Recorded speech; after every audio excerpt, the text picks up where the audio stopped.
রব্বুল আলামিন কুরআনুল কারীমের মধ্যে দুই শ্রেণীর শ্রোতাদের বৈশিষ্ট্যকে বর্ণনা করেছেন। আল্লাহ রব্বুল আলামিন বলে দিচ্ছেন, ওয়াকালু সামিআনা ওয়া আতা'না, এক শ্রেণীর শ্রোতা রয়েছে যারা বলে আমরা কুরআনুল কারীমের কথাগুলোকে নিজে শুনলাম এবং আমলের জীবনে বাস্তবায়িত করলাম। এটা হচ্ছে এক শ্রেণীর শ্রোতা।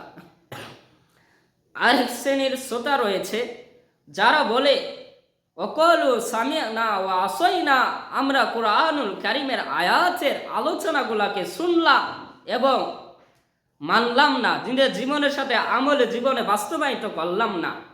কুরআনুল কারীমের আয়াতগুলোকে তারা শুনবে এবং আমলে জীবনে বাস্তবায়িত করবে না, এমন শ্রোতা আমাদের মধ্যে রয়েছে যারা কুরআনুল কারীমের আয়াতগুলোকে শুনে কিন্তু নিজের জীবনের সাথে বাস্তবায়িত করে না, যারা হাদিসের কথাগুলোকে শুনে কিন্তু নিজের জীবনের সাথে বাস্তবায়িত করে না।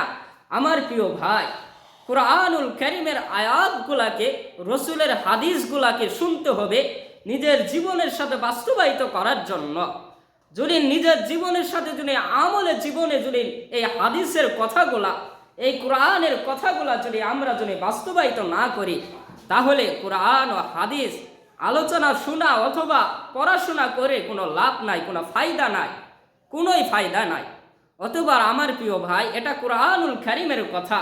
আল্লাহ রাব্বুল আলামিন তার কুরআনুল কারীমের মধ্যে শ্রোতাদের দুইভাবে পার্থক্য করেছেন।